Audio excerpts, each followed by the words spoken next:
자갈치 일보. 떠오르는 이슈와 부산 뉴스까지 짚어드리는 자갈치 일보 시작하겠습니다. 네, 오늘 첫 번째 이슈 만나볼 텐데요. 국민의힘 대선 경선 관련 소식 가지고 왔습니다. 국민의힘 대선 경선이 탄핵 찬성파 한동훈 후보와 탄핵 반대파 김문수 후보의 맞대결로 압축이 됐는데요. 4명의 후보자 중에 과반 득표자가 나오지 않아서 결선을 치르게 됐습니다. 예, 그러면 최종 후보는 언제 선출합니까? 네, 오늘 양자 토론회를 거쳐서 다음 달 3일 열리는 전당대회에서 최종 후보를 선출할 예정입니다. 결과가 이래 나오면서 2차 경선에서 탈락한 홍준표 후보가 정계를 은퇴한다고 요래 말했지. 네, 맞습니다. 홍 후보는 정계 은퇴 의사를 밝혔습니다. 존경하는 국민 여러분, 당원 동지 여러분, 지난 30년간 여러분의 보살품으로 참 훌륭하고 깨끗하게 정치 인생의 문을 열어서 졸업하게 됐다. 정말 고맙다. 이번 대선에서 저의 역할은 여기까지라고 말하면서 이제 시민으로 돌아가서 자연인으로 돌아가서 좀 편하게 살겠다 라면서 정계 은퇴 선언을 어제 했습니다. 예, 이런 국민의힘 경선 결과에 부산의 국민의힘 의원들은 좀 어떻게 말하고 있습니까? 네, 국민의힘 대선 후보 경선에서 김문수 후보, 한동훈 후보가 진출을 하게 되면서 이미 지지를 공개한 의원들을 제외하고 중립 의원들은 각종 변수에 촉각을 곤두세운 채 결선 직전까지도 판단을 유보하는 분위기인데요.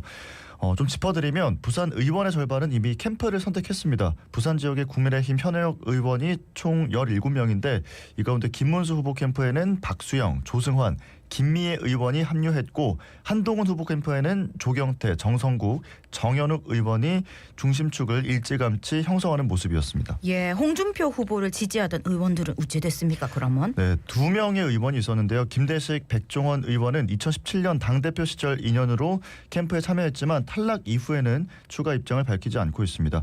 나머지 의원들도 공개적인 캠프 참여 없이 신중한 입장을 유지하고 있습니다. 김문수 후보는 당원 투표에서, 한동훈 후보는 일반 여론조사에서 각각 지지율이 높았지요. 네, 맞습니다. 이 같은 구조적인 균형 속에서 중립 의원들은 선뜻 움직이기는 좀 어렵다 이런 분위기인 것 같은데요.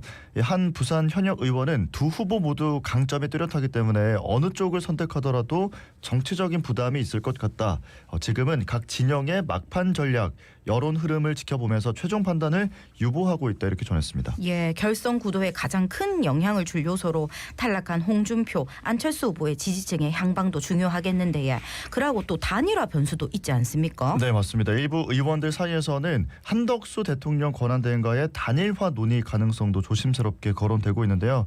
한 중립 의원은 만약에 단일화 구도가 현실화된다고 하면 김문수 후보가 상대적으로 유리하다는 해석이 당내에는 있다 이런 이야기도 했습니다. 자, 이렇게 캠프 간 물밑 접촉은 계속되고 있지만 중립 의원들은 아까 말씀드린 것처럼 여전히 좀 지지 선언에는 신중한 분위기를 보이고 있습니다. 김도읍, 이현승, 김희정, 이성권, 정동만, 곽규택, 박성훈, 서지영, 주진우 의원이 아직 입장을 밝히지 않고 있고요. 부산 정치권은 오는 5월 3일 최종 후보 발표 직전까지 정중동의 상태를 이어갈 것으로 보입니다. 예, 계속해서 나중에 또 조차가 파헤친다 해서 더 자세히 들어보고, 예. 이어서 다음 뉴스는 예. 네, 다음 뉴스는 부산 반얀트리 리조트 시공사 대표 등 6명이 구속 기소됐다는 뉴스 가지고 왔습니다. 기억하실 겁니다. 이 반얀트리 리조트 공사장 현장에서 6명이 화재 사건으로 숨진 사고가 있었죠. 수사를 하고 있던 검찰이 시공사 대표 등 6명을 재판에 넘겼습니다. 부산지검 동부지청은 중대재해처벌법, 산업안전보건법 위반, 업무상 과실치사상 혐의로 부산 기장군 반얀트리 리조트 공사 원 하청 관계자 6명을 구속 기소했다고 어제 밝혔습니다. 검찰은 또 원청과 하청업체 등 법인 3곳도 기소했다고 전했습니다. 예, 요 혐의 내용이 뭡니까?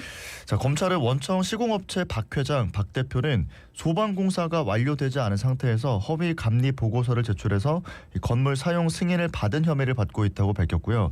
또 소방시설이 미흡한 상태에서 화재 위험이 있는 작업을 동시다발적으로 진행하게 만들면서 최소한의 안전관리도 하지 않은 것이다라고 전했습니다. 그리고 하청업체 대표와 현장 소장, 작업자에 대해서는 안전관리를 제대로 하지 않은 것으로 조사하고 있는데요. 검찰 관계자는 피고인들의 죄 상응하는 형을 받도록 공소 유지에 최선을 다하겠다면서 향후 노동자 생명을 위협하는 산업 현장 안전사고에 대해서는 엄정히 대응하겠다고 밝혔습니다. 예, 현장에서 노동자가 안전하게 일하는 환경만큼 중요한 게 있겠습니까? 이런 안타까운 사고가 없어야겠고요. 단디 재판을 해가 산업 현장 안전사고에 대해 더 경각심을 가지는 계기가 됐으면 합니다. 네, 다음 뉴스로 넘어가 보려고 합니다. 최근 발생했던 SK텔레콤 해킹 공격을 통해서 외부에 유출된 정보가 최대 9.7GB 분량으로 파악됐다는 소식을 가지고 왔습니다. 이게 지금 문서 파일로 환산을 하면 300쪽 분량의 책 9,000권, 약 270만 쪽에 달하는 방대한 양이라고 합니다. 예, 해킹으로 유출된 정보가 어마어마하다는 긴데요. 유출된 데이터에는 유심 관련 핵심 정보도 포함됐다 하던데 이 참 큰일인데 뭔 수르내야지 않겠습니까? 네, 맞습니다. 지금 국민들의 불안이 굉장히 크고 SK텔레콤이 하루빨리 더 많은 양의 유심을 확보해서 택배 운송 등 보다 적극적인 조치에 나서야 된다. 번호 이동을 원하는 고객이 있다면 위약금 면제 등 실질적인 피해 구제 대책을 즉각 시행해야 한다는 이야기가 나오고 있습니다. 예, 유심을 교체하려고 해도 유심이 없닥하고 참말로 답답하고 불안한 상황인데 여기에 SK텔레콤은 어쩐답니까? 네, SK텔레콤이 이용자 유심 정보 해킹 사건 후속 조치로 유심 보호 서비스 그리고 유심 무료 교체에 이어서 유심 포맷 서비스를 내놨는데요. SK텔레콤은 어제 유심 정보를 소프트웨어적으로 변경할 수 있는 유심 포맷 서비스를 개발 중이라고 전했습니다. 해킹 사고 후속 조치로 내놓은 유심 무료 교체 서비스가 유심 재고 부족으로 이용자들에게 혼란을 주게 되자 물리적으로 유심 교체를 하지 않아도 유심 속에 있는 정보를 지우는 서비스를 준비하고 있는 건데요. SK텔레콤은 유심 포맷 서비스가 5월 중순 중으로 개발돼서 적용이 가능할 것이다라고 전망하고 있습니다. 예, 5월 중순까지 그럼 일하고 가만 있어야 되는 건지 참 답답하네. 유심 포맷을 하기 전까지는 그럼 어째 하고 있어야 되는지 이런 부분에 대해서도 확실하게 알리고 피해 보상 대책도 제대로 내놔야 될 것 같습니다. 똑띠해야겠습니다. 다음 뉴스는 예? 네, 다음 뉴스는 부산의 미분양 관련 소식을 가지고 왔습니다. 악성 미분양으로 손꼽히는 부산의 준공후 미분양 물량이 올 초 16년 만에 최대치를 찍은 이후에 2달 만에 이를 다시 경신하는 모습을 보이고 있습니다. 부산 북구의 한 아파트는 지난해 7월 준공 승인이 났지만 100여 세대 가운데 단 2세대만 분양이 됐을 정도로 미분양이 지금 심각한 상황인데요. 어제 부산시와 국토교통부에 따르면 지난 3월 말 기준 부산의 준공 후 미분양 주택은 2,438세대로 전월 대비 177세대가 증가했는데요. 앞서 지난 1월 준공 후 미분양 주택 물량이 2,268세대를 기록하면서 2009년 이후 16년 만에 최대치를 기록했다.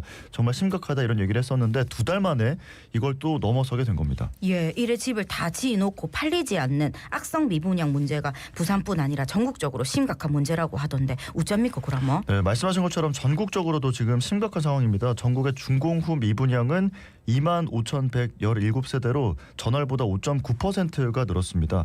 이것도 2013년 8월 이후 11년 7개월 만에 최대 규모입니다. 와이구야. 근데 이게 앞으로도 계속 더 늘어날 것 같다 이런 얘기도 있더라고요. 근데 부산도 보니까 지역별로 또 차이가 있대요. 네, 맞습니다. 부산을 좀 지역별로 살펴봤을 때 사상구, 부산 진구, 금정구 등에서 준공 후 미분양 주택이 많이 늘었습니다.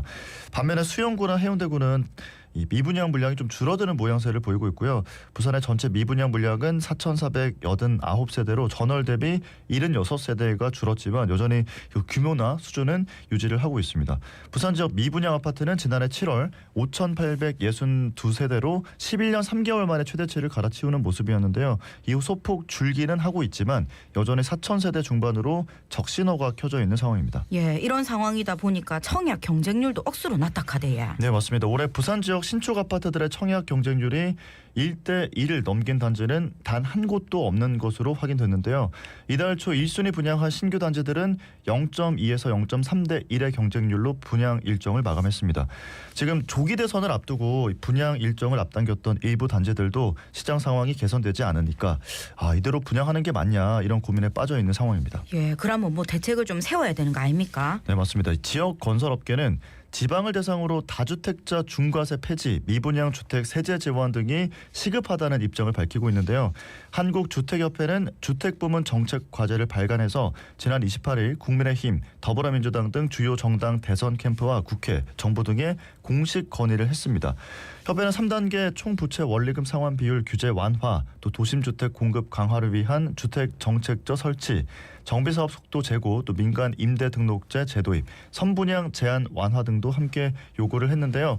지금 부산시의 좀 상황을 살펴보면 부산시 의회는 준공 후 미분양 아파트를 부산에서 2년 이상 임대를 하게 된다면 사업 주체가 부담하는 원시 취득세의 25%를 추가로 감면하는 내용의 조례 제정을 추진하고 있습니다.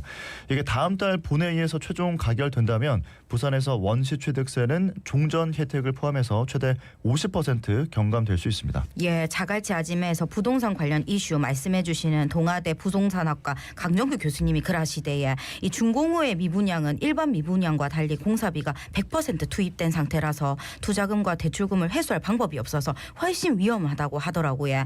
지역 건설업 사정이 더 나빠지기 전에 서둘러 정부 차원의 대책 마련이 필요하다. 요래 또 말씀을 해주시던데 악성 미분양 문제가 전국적으로 심각한 만큼 이 부분 꼼꼼하게 챙겨봐야겠습니다. 네, 자 4월의 마지막 날 4월 30일 수요일 자갈치일보 여기까지 살펴보겠습니다. 요즘 살기 억수로